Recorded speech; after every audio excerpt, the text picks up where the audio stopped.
Podemos definir sencillamente como un carbono saturado o una cadena de carbonos saturados unidos a un grupo funcional hidroxilo, en este caso 1H. Si por ejemplo nosotros tenemos esta estructura que es de un carbono, vamos a tener un metanol.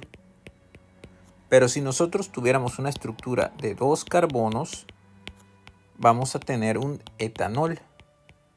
Y así sucesivamente.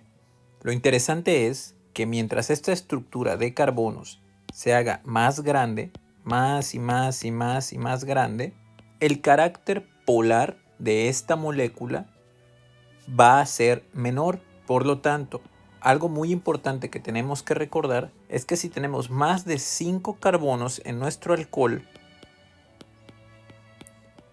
su miscibilidad con agua, es decir, que se pueda mezclar y disolver el alcohol en agua, no va a existir.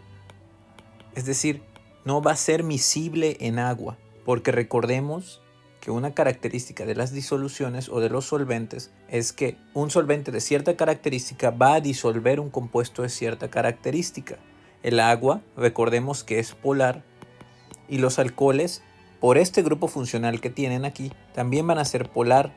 Sin embargo, conforme más agrandemos nuestra cadena de carbonos, podríamos decir que el carácter polar de los alcoholes se va a ir reduciendo, por lo tanto no va a poder ser miscible. Por la naturaleza del alcohol, nosotros podemos trazar una tablita de pKa.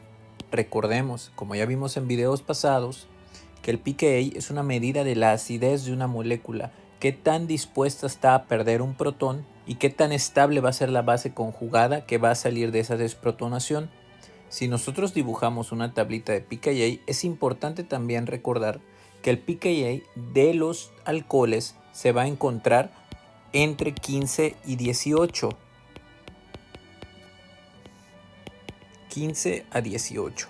Entonces, si nosotros dibujamos nuestra tablita, obtendríamos lo siguiente. Al analizar nuestra tabla, nos damos cuenta cómo el pKa se va haciendo más grande conforme diversos grupos funcionales nosotros tengamos. En este caso, si tenemos este grupo funcional, o si no tenemos un grupo funcional como tal, pero tenemos solamente un hidrógeno y una cadena de carbono saturada, o tenemos, por ejemplo, un halógeno y con un hidrógeno, la acidez va a ir cambiando. Es importante que nosotros recordemos el valor de la acidez de nuestros alcoholes, que siempre va a ser un pKa de estas características. Ahora que ya sabemos qué es un alcohol y cuál es su pKa, que son datos que debemos guardar con nosotros, vamos a entrar a cómo se prepara un alcohol. Los alcoholes se pueden preparar de dos maneras diferentes. Podemos preparar alcoholes por medio de una reducción, reacciones de reducción, o podemos preparar alcoholes por medio de la utilización de un Grignard, un reactivo Grignard, que ya explicaremos qué es. Vamos al primer punto. Nosotros vamos a preparar un alcohol primero por reducción, pero para que nosotros podamos saber cómo proceder es importante que entendamos el concepto de reducción y por lo tanto su opuesto, que es la oxidación. Vamos a eso. Vamos a empezar con un ejemplo muy sencillo. Imaginemos que tenemos el siguiente alcohol. Para que nosotros podamos aplicar el término de reducción o de oxidación, vamos a tener que entender los estados de oxidación de una molécula, en concreto de este carbono. Nosotros sabemos que estos enlaces son enlaces covalentes. Hay dos electrones que se están compartiendo entre los diferentes elementos. Ahora vamos a pensar por un momento en nuestro tema de electronegatividad. Nosotros ya sabemos que la electronegatividad aumenta conforme más a la derecha nos movemos en la tabla periódica y conforme más abajo nos vamos en la tabla periódica. Teniendo en cuenta estos conceptos, si solamente nos basáramos en temas de electronegatividad, vamos a volver a dibujar nuestra molécula, pero ahora con los electrones compartidos en los enlaces. En temas de electronegatividad, ¿quién va a ser más electronegativo comparado con el carbono central? Por ejemplo, este carbono de aquí y este carbono de aquí, ambos tienen la misma electronegatividad. Por lo tanto, estos electrones se van a compartir de la misma manera. Este para este y este para este. En caso del hidrógeno, este carbono es mucho más electronegativo que este hidrógeno. Por lo tanto, podríamos decir que estos dos electrones le van a pertenecer a este carbono, es decir, los está jalando con más intensidad hacia él. En este caso es lo mismo, este para este y este para este. Van a compartir. Mientras que el oxígeno, al ser más electronegativo que el carbono, va a tomar estos 2 electrones para él mismo, despojando al carbono de esos electrones. Entonces, este carbono está usando 4 electrones y nosotros sabemos que el carbono en su capa de valencia va a utilizar 4 electrones, solo tiene 4 electrones de valencia. Si el carbono está utilizando nada más 4 electrones, pues son los 4 electrones de su capa de valencia. Por lo tanto, el estado de oxidación de esta molécula es 0. Es decir, no hay más electrones que estén influyendo en el carbono central, por lo tanto, su estado de oxidación es neutro, es 0. Así pues, el estado de oxidación siempre va a estar dado o podemos calcularlo dependiendo de los sustituyentes que se encuentren sustituyendo al carbono principal. En este caso, de los alrededores del carbono. ¿Quiénes están alrededor del carbono? Y eso es lo que va a determinar el estado de oxidación de una molécula. Trata de determinar el estado de oxidación de esta nueva molécula, pausa el video y trata de resolverlo. Vamos a proceder. Volvemos a trasladar nuestra molécula con los electrones.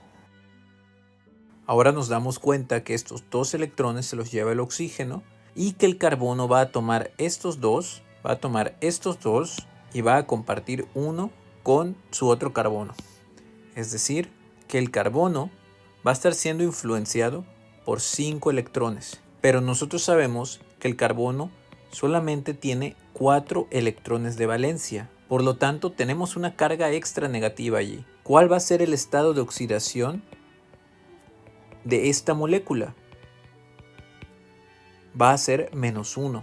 Así pues, podríamos dibujar diferentes tipos de alcoholes que van a tener diferentes estados de oxidación, como los voy a dibujar a continuación. Sus estados de oxidación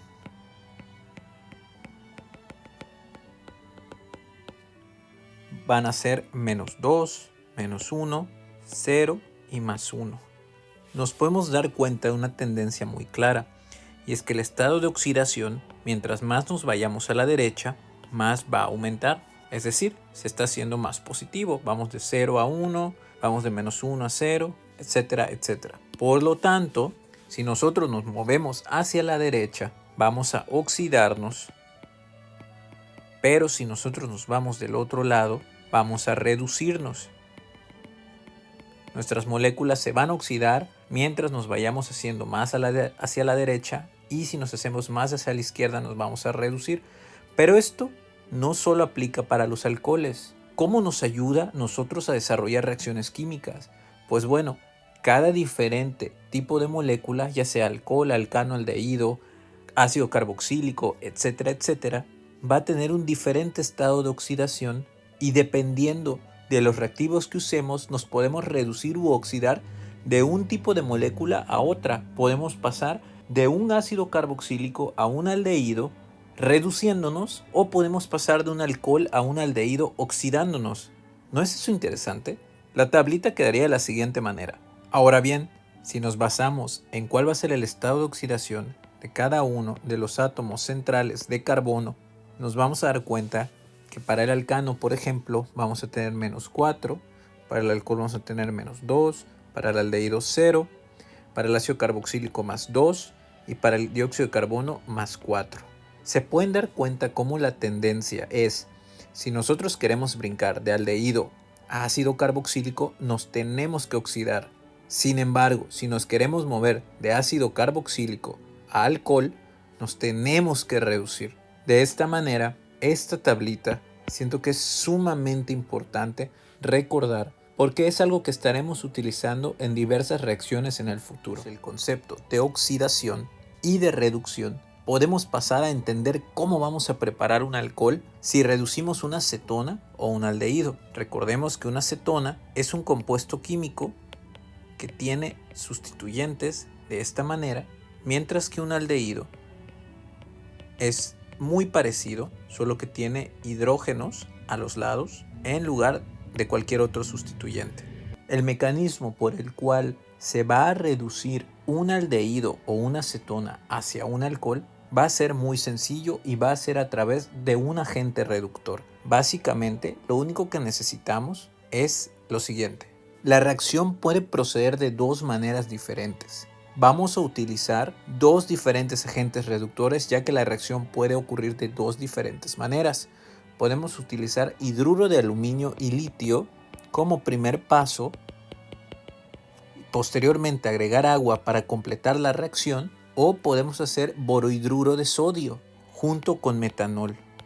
Si se dan cuenta, en esta reacción no tenemos paso 1 y paso 2, ya que en esta sí es muy importante que nosotros hagamos los pasos. Primero agregar el hidruro de aluminio y litio y posteriormente agregar el agua, ya que la reacción es muy violenta y es una especie muy reactiva. En este caso no, podemos agregar los dos al mismo tiempo. Un mecanismo simplificado de esta reacción sería el siguiente.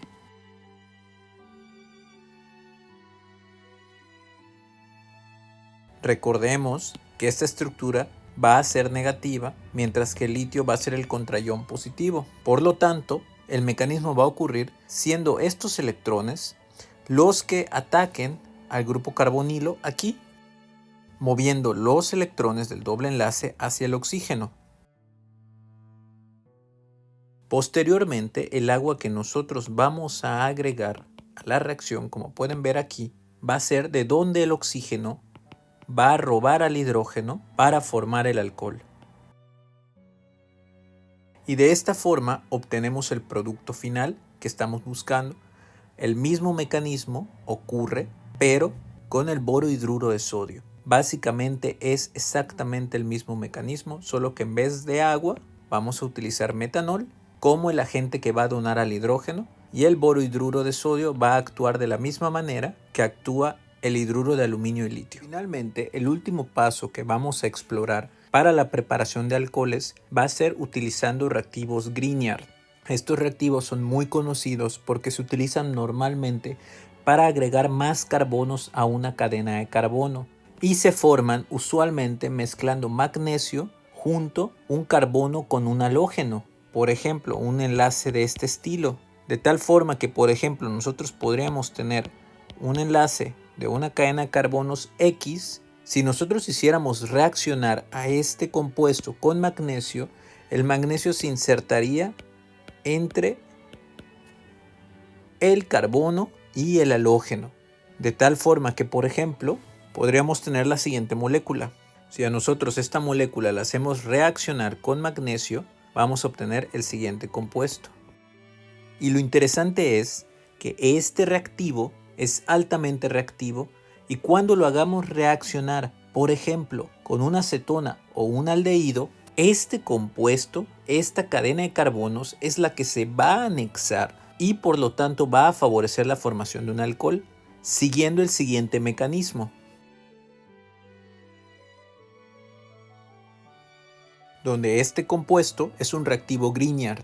Nos podemos dar cuenta de algo muy interesante, y es que entre el magnesio y este carbono, ¿quién es más electronegativo?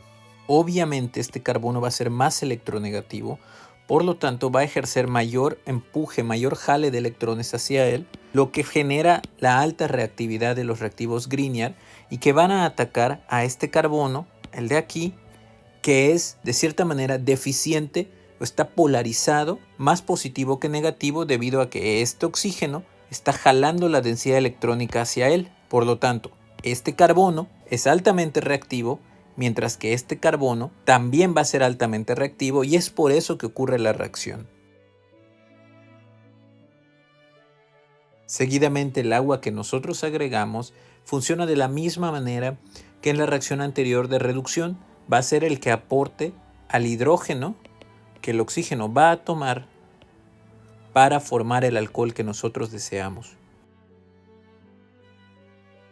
siendo este nuestro producto final.